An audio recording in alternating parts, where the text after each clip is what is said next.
अहिलेको परिस्थितिमा नेकपा एमाले मुलुकको एउटा प्रमुख राजनीतिक शक्ति हो र यसको 11औं महाधिवेशन काठमाडौँमा अहिले चलिराखेको छ र महाधिवेशनको अन्तिममा आइराखेको छ। अहिले नेतृत्व चयनको लागि मतदान प्रक्रिया लगभग सुरु भइसकेको छ र यसको अहिले केपी शर्मा ओली र ईश्वर पोखरेल प्यानलै बनाएर नयाँ नेतृत्वको लागि चुनावी मैदानमा उत्रिएका छन् र नेकपा एमालेको अहिलेको यो 11औं महाधिवेशनको कुराकानी मा आउनुभन्दा अगाडि थोरै यसको पृष्ठभूमिमा जाउँ।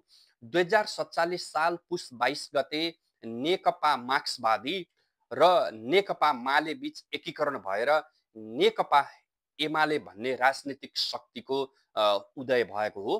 त्यसपछि यो बीचमा अहिलेसम्म नेकपा एमालेको गठन भइसकेपछि अहिलेसम्म यसले आफ्नो पार्टी जीवनमा पनि केही महत्त्वपूर्ण घटनाहरू र उतार चढावहरू बेहोरेको छ। सबैभन्दा पहिला त जब 2047 पुस 22 गते नेकपा एमालेको गठन भयो, त्यसपछि नेकपा एमालेका एकजना प्रभावशाली नेता वामदेव गौतमले 2054 सालमा नेकपा माले भनेर नेकपा एमालेबाट फुटेर गए। यद्यपि पछि 2058 साल फागुन 3 गते उनी नेकपा एमालेमै फर्किए। धेरै नेताहरू त्यो बेलामा नेकपा एमालेमा फर्किए, तर सिपी मैनालीहरू लगायतले नेकपा मालेलाई नै निरन्तरता दिइराखेका छन् अहिलेसम्म पनि। र अर्को कुरा, त्यसपछि यसले आफ्नो पार्टी जीवनमा बेहोरेको सबैभन्दा अर्को फुट भनेको नेकपा एमालेका तत्कालीन अवस्थामा प्रभावशाली नेताहरू माधव कुमार नेपाल र झलनाथ खनाल लगायतको एउटा टिम नेकपा एमालेबाट बाहिरियो र उसले 2078 भदौमा नेकपा एमालेबाट फुटेर नेकपा एकीकृत समाजवादी भन्ने राजनैतिक दलको स्थापना गरे र अहिले उनीहरू नेकपा माओवादी केन्द्रसँग एकीकरण भई नेपाली कम्युनिस्ट पार्टीको रूपमा अगाडि बढिराखेका छन्। र यो 2047 सालमा स्थापना भइसकेपछि एकपटक विघटन भएर पुनः नेकपा एमालेको जन्म भएको हो।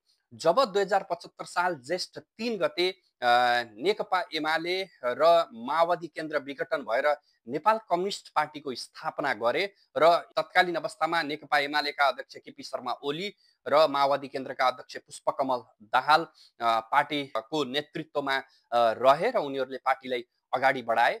तर त्यो पार्टी पनि धेरै समयसम्म टिक्न सकेन। आन्तरिक कलह, शक्ति सङ्घर्ष र पार्टीको नेतृत्व कसले हुत्याउने भन्ने विषयमा त्यहाँ चर्को एउटा शक्ति सङ्घर्ष भयो र जसको फलस्वरूप अदालतको निर्णय बमोजिम 2077 साल फागुन 23 गते सर्वोच्च अदालतको निर्णय बमोजिम फेरि नेकपा एमाले र नेकपा माओवादी केन्द्र आफ्नै स्थानमा र पुरानै अवस्थामा फर्किए। त्यसपछि नेकपा एमालेको 10औं महाधिवेशन चितवनमा भयो र त्यो 10औं महाधिवेशन चितवनमा भइसकेपछि त्यो बेलामा केपी शर्मा ओलीले भीम रावललाई धेरै मतान्तरले चुनावमा हराए र नेकपा एमालेको नेतृत्वमा दोस्रो पटक आए र 10औं महाधिवेशनमा अध्यक्षमा मात्र निर्वाचन भयो र अन्य पदहरू टीका लगाएर नै उनीहरूले मनोनयन गरे, विशेष गरी केपी शर्मा ओलीले, हैन। र अहिले 11औं महाधिवेशन चलिराखेको छ। यसमा आउनुभन्दा पनि नेकपा एमालेको पार्टी जीवनमा अर्को महत्त्वपूर्ण घटना भनेको यसको 5औं महाधिवेशन पनि हो। 2049 को माघ 14 गतेबाट माघ 20 गतेसम्म काठमाडौँमा पार्टीको 5औं महाधिवेशन किन महत्त्वपूर्ण छ भने त्यो महाधिवेशनले पार्टीको मार्गनिर्देशक सिद्धान्तको रूपमा जनताको बहुदलीय जनवादलाई स्वीकार गर्यो, अंगीकार गर्यो र त्यसपछि अहिलेसम्म नेकपा एमालेको मार्गनिर्देशक सिद्धान्त जनताको बहुदलीय जनवाद नै हो। जनताको बहुदलीय जनवाद नेकपा एमालेमा 4थो महाधिवेशनबाट नै चर्चामा आएको थियो, तर त्यो बेलामा एउटा मूर्त रूप लिन सकेको थिएन र 5औं महाधिवेशन जुन काठमाडौँमा सम्पन्न भयो 2049 माघ 14 गतेबाट 20 गतेसम्म, त्यहाँ पार्टी महासचिव मदन कुमार भण्डारीले पेश गरेको जनताको बहुदलीय जनवाद त्यो बेलामा पार्टीले स्वीकार गर्यो र त्यसपछि पार्टीको मार्गनिर्देशक सिद्धान्तको रूपमा अगाडि बढ्यो जब र त्यो 5औं महाधिवेशनले अध्यक्षमा मनमोहन अधिकारी र महासचिवमा मदन भण्डारीलाई निर्वाचित गरेको थियो र अहिले नेकपा एमालेको यो महाधिवेशन पनि धेरै किसिमले धेरै दृष्टिकोणबाट एउटा चर्चाको विषयमा छ र धेरैले चासोको रूपमा हेरेका छन् र केही नमिल्दा विषयवस्तु पनि त्यहाँ देखिएका छन्। विशेष गरी पार्टीको 9औं महाधिवेशन जुन काठमाडौँमा 2071 साल असार 19 गतेदेखि साउनको 1 गतेसम्म त्यो महाधिवेशनले दुईटा कुरा त्यो महाधिवेशनले सर्वप्रथम पहिलो पटक केपी शर्मा ओलीलाई पार्टीको नेतृत्वमा ल्यायो, अध्यक्षमा निर्वाचित बने केपी शर्मा ओली। र त्यो महाधिवेशनले पार्टीको सांगठनिक जीवनमा र पार्टीको लोकतान्त्रिक प्रक्रियामा महत्त्वपूर्ण दुईवटा निर्णयहरू गरेको थियो। एउटा निर्णय महाधिवेशनले अब पार्टीभित्र 70 वर्ष उमेर हद लागू गर्यो। यसको मतलब 70 वर्ष उमेर कटिसकेपछि पार्टीको नेतृत्वमा बस्न नमिल्ने भन्ने एउटा निर्णय गर्यो। र अर्को भनेको 2 कार्यकालको निर्णय पनि त्यो 9औं महाधिवेशनले गरेको थियो। अर्थात् 2 पटक भन्दा बढी पार्टी अध्यक्ष बन्न नपाइने निर्णय त्यो 9औं महाधिवेशनले गर्यो। र त्यो 2 वर्ष कार्यकाल र 70 वर्ष उमेर हद नेकपा एमालेको पार्टी विधान 2078 को धारा 64 मा स्पष्टका साथ उल्लेख गरिएको छ हैन। तर विडम्बना केपी शर्मा ओली अहिले 74 वर्षमा चलिराखेका छन् र अब उनी यो 11औं महाधिवेशनबाट पनि पार्टी अध्यक्षमा निर्वाचित भए भने उनी तेस्रो पटक निर्वाचित हुँदैछन्। र केपी शर्मा ओलीले त्यति बेला दिएको एउटा भनाइ अहिले पनि धेरै चर्चा गरिन्छ, म एउटै कक्षामा दोहोऱ्याएर परीक्षा दिन्न। अर्थात् त्यसको मतलब धेरैले के अर्थ लगाए भने म अध्यक्षमा दोहोरिएर आउँदिन भन्ने केपी शर्मा ओलीले त्यो बेलामा बताएका थिए। त्यत्रो एउटा नेता हैन, पार्टी विधानले समेत व्यवस्था गरेको, त्यत्रो आफूले पनि भनेको कुराहरू फेरि त्यसलाई आफैले क्रस गरेर जाँदा केपी शर्मा ओलीको बोलीमा कति सत्यता छ र उनी कति झुटको राजनीति गर्दछन् भन्ने कुरा पनि त्यो घटनाक्रमले प्रश्न पार्दछ। र त्यो पार्टी विधानमा उल्लेख गरिए पनि 2082 साल साउन 1 गते बसेको पार्टी सचिवालय बैठकले त्यो पार्टी विधानको धारा 64 मा उल्लेख गरेको 2 कार्यकाल र 70 वर्ष उमेर हदलाई हटाउने र त्यो खारेज गर्ने निर्णय गर्यो। र पछि पार्टीका सम्बन्धित निकायबाट त्यसलाई पारित गर्ने काम भयो। र अर्को केपी शर्मा ओलीले आफूलाई फाइदा बनाउनको लागि अहिले यो पार्टीको बन्द सत्र, यो 11औं महाधिवेशनको बन्द सत्र सुरु हुनुभन्दा अगाडि बसेको केन्द्रीय समितिबाट अर्को महत्त्वपूर्ण निर्णय पनि गराए।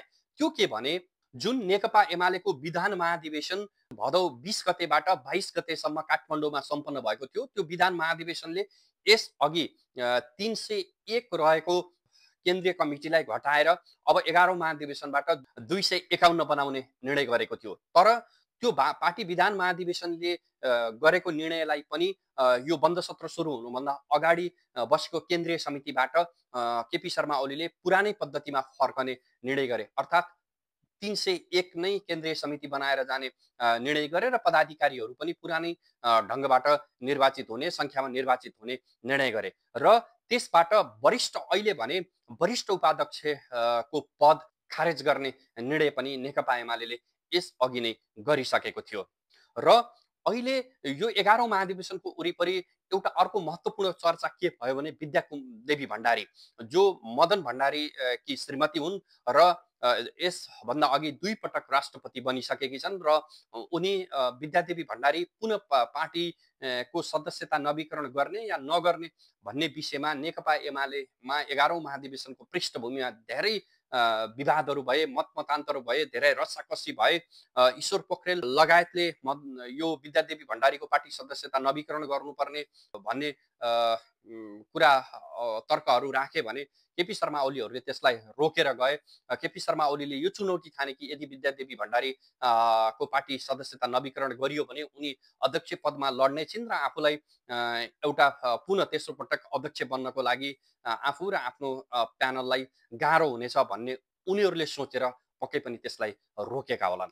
अहिले आएर केपी शर्मा ओली र ईश्वर पोखरेल को नेतृत्वमा 2वटा प्यानल बनाएर नेकपा एमाले चुनावी मैदानमा छ र केपी शर्मा ओलीले बन्द सत्रको उद्घाटनमा पनि केही अलि फरक शैली प्रस्तुत गरे, जसमा कि उनले आफैले उद्घाटन आफैले सञ्चालन र आफैले स्वागत मन्तव्य राखे र यसअघि चाहिँ यो बन्द सत्रको सञ्चालन एउटा अध्यक्ष मण्डल गठन गर्ने र त्यो अध्यक्ष मण्डलमा पार्टी अध्यक्ष, पार्टीका वरिष्ठ उपाध्यक्ष, महासचिव, उपाध्यक्ष र उपमहासचिवहरू रहेको एउटा अध्यक्ष मण्डल गठन गर्ने र त्यसबाट यो बन्द सत्र सञ्चालन गर्ने भन्ने गरिएको थियो। तर त्यसलाई केपी शर्मा ओलीले अस्वीकार गरेर आफैले बन्द सत्र उद्घाटन, बन्द सत्र सञ्चालन, बन्द सत्र के त भन्दाखेरिमा स्वागत मन्तव्य राख्ने काम केपी शर्मा ओलीले गरे।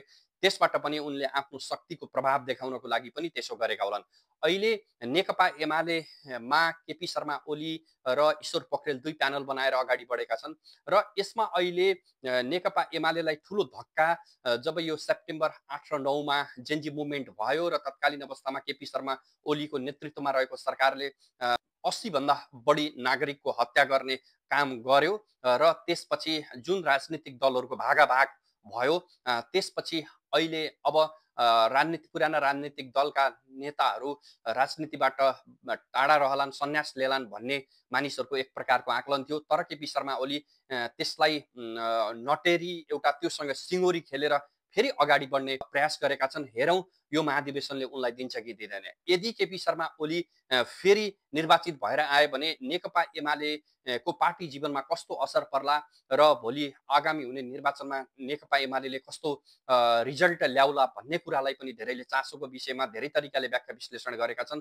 तर नेकपा एमालेको एउटा खेमालाई लाग्यो होला कि केपी शर्मा ओली यो अप्ठ्यारो अवस्थामा पार्टी अध्यक्षमा रहेनन् भने पार्टीले बाह्य शक्तिसँग, पार्टीले अन्य राजनीतिक शक्तिसँग प्रतिस्पर्धा गर्न र भिड्न सक्दैन भन्ने उनीहरूलाई लागेर त्यो तर्क गरिराखेका छन्। तर धेरै बाहिरले के कुरा गरिराखेका छन् भने हिजो भदौ 23 र 24 गते त्यत्रो घटना घटाएका केपी शर्मा ओली फेरि नेतृत्वमा आयो भने नेकपा एमाले नराम्रो एउटा राजनीतिक दुर्घटना बेहोर्नु पर्दछ भन्ने कुराहरू आकलन गरिराखेका छन्। हेरौँ अब यो बन्द सत्रमा जो प्रतिनिधिहरू आएका छन्, जसले मतदान गर्दैछन्, उनीहरूले कस्तो विवेकका साथ निर्णय गर्नेछन् भन्ने कुराहरू त्यो हेर्न बाँकी छ।